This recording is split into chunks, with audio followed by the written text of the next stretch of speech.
శ్రీరామదూత హనుమాన్, శ్రీరామదూత హనుమాన్, శ్రీరామదూత హనుమాన్, శ్రీరామదూత హనుమాన్.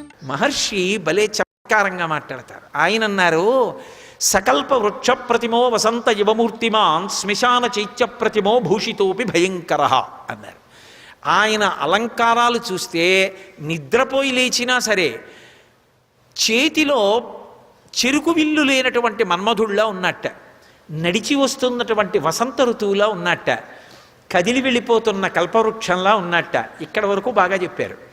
చివరన్నారు, సకల్ప వృక్ష ప్రతిమో వసంత యువమూర్తిమాన్, శ్మశాన చైత్య ప్రతిమో భూషితోపి భయంకర.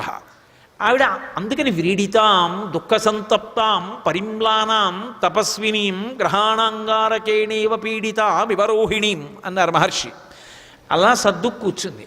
ఆయన వస్తూనే మొట్టమొదట ఒక మాట అంటాడు, భీరుహు అని పిలిచాడు. భీరుహు అంటే పిరికిదానా అంటే ఆయన ఉద్దేశ్యం ఏంటంటే, నీ మనసులో ఒక పిరికితనం ఉంది.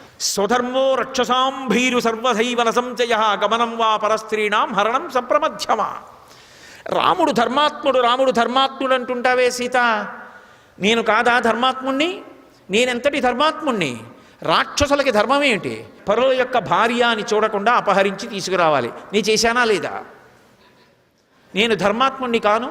స్వధర్మో రక్షసాం భీరు సర్వధైవన సంతయ గమనం వా పరస్త్రీణాం హరణం సంప్రమధ్యమా. ఇదంతే చారు సంజాతే యవ్వనం వ్యతివర్తతే యదతీతం పునర్నైతి శ్రోతశీఘ్రమపామివ.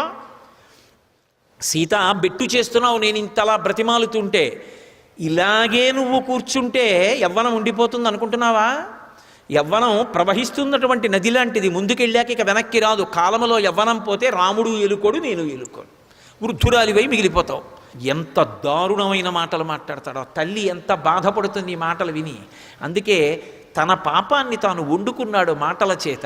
ఒకడు మాటల చేత భవిష్యత్ బ్రహ్మ అవుతున్నాడు, ఒకడు మాటల చేత తన మృత్యువుని తాను తెచ్చుకుంటున్నాడు. మాట ఈశ్వరుడు ఇచ్చాడు, కానీ ఆ మాట నువ్వు ఎలా వాడుకుంటావన్న దాని చేత నీ అభ్యున్నతి ఉంటుంది. సుందరకాండ యొక్క తీర్పు. సుందరకాండ వాగ్వైభవం. అందుకే కాబట్టి ఏవం చైతతు కామంతు నస్త్వాం స్పృక్షామి మైథిలీ కామం కామ శరీరం మే యథా కామం ప్రవర్తితాం. సీత, నేను నిజంగా దోషం చెయ్యాలి అనుకుంటే ఇక్కడికి రాముడు రాలేడు. సంశయం ఉన్నాడో లేడు. నేను నిజంగా నిన్ను పొందాలి అనుకుంటే ఎవరు ఆపగలరు? కానీ నేను ఎంత ధర్మాత్ముడినో చూసావా? నిన్ను నేను బలవంతంగా పొందను. నీ అంత నువ్వు నా యందు అనురక్తవ కావాలి. ఇది యథార్థం కాదు అంటే అబద్ధమని చెప్పడానికి నేను ఈ విషయాన్ని చూపిస్తున్నాను. ఉత్తరాఖండలో ఉన్న విషయం. ఆయన ఒకానొకప్పుడు యుద్ధం చేసి కైలాస పర్వత శిఖరం యొక్క యువతలో ఉన్నటువంటి పార్శ్వం మీద నిలబడి ఉన్నాడు.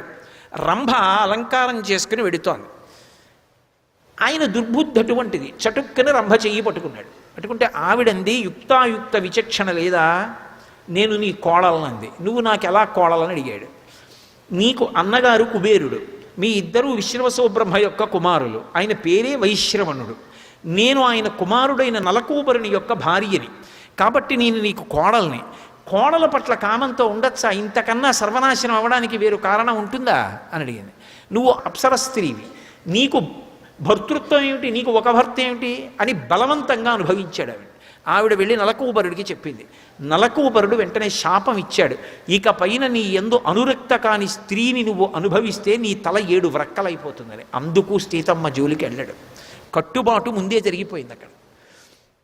అది చెప్పడు, దాస్తాడు.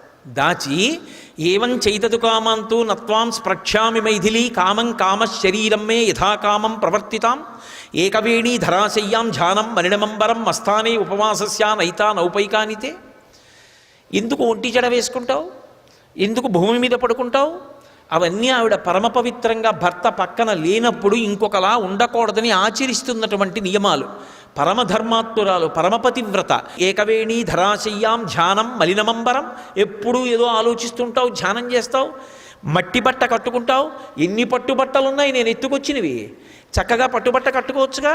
మలినమంబరం అస్థాని ఉపవాసస్య. ఇంట్లోనేమో అన్ని వంటకాలు ఉన్నాయి, తినకుండా ఎందుకు అలా చిక్కిపోతావు? అస్థానే ఉపవాసస్య నైతా నౌపైకానితే. పిబ విహర రమస్వ భుంక్ష్వ భోగాన్ ధర్నిచయం ప్రదిశామి మిథినించ మయి లలనే యథాసుఖత్వం తైచ సమేత్వ లలంతు బంధవాస్తే. నేను తలుచుకుంటే ఈ భూమినంతటినీ కూడా తీసుకొచ్చి మీ నాన్నగారు జనక మహారాజు గారికి ఇచ్చేస్తాను. మీ తండ్రి చక్కగా ఏలుకుంటాడు భూమినంతటినీ. మీ బంధువులందరూ ఎంత ఐశ్వర్యాన్ని పొందుతారు. నాకు ఎందరో భార్యలు ఉన్నారు, కొన్ని వేల మంది భార్యలు. వాళ్ళందరి మీద నువ్వు శాసకురాలిగా ఉండు. నీ వెంట తిరుగుతున్నాన్ని చులకన చేస్తున్నావా? నా ఎందు ప్రీతితో చూడు. కాబట్టి అక్కరలేని మాటలన్నీ ఆ తల్లి పట్ల మాట్లాడాడు. ఆ తల్లి చూసింది. చూసి తృణమంతరత కృత్వా ప్రత్యువాచ శుచిస్మిత నివర్తయ మనోమత్త స్వజనే క్రియతాం మనః. ఆవిడ ఓ గడ్డి పరక తీసి మధ్యలో పెట్టింది. ఎందుకంటే ఒక మహాపతివ్రత పరపురుషుడితో మాట్లాడేటప్పుడు అంటే తనను కామించి ఉండి చూడకూడని చూపు చూస్తున్న వాడితో సరాసరి మాట్లాడకూడదని మధ్యలో ఏదైనా అభ్యంతరం ఉండాలని ఓ గడ్డి పరక నుంచింది.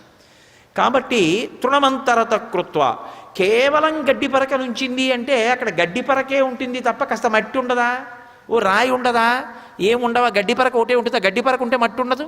మరి మట్టిని ఎందుకు వాళ్ళ గడ్డి పరకని ఎందుకు వాలింది అంటే ఆమె పరమధర్మాత్మురాలు. ఆమె ఏం భీరువు కాదు, ఆయన చెప్పినట్టు పిరికిది కాదు. ఆమెకి ధర్మం అంతా తెలుసు. సర్వం శ్రీ ఉమామహేశ్వర పరబ్రహ్మార్పణమస్తు. స్వస్తి.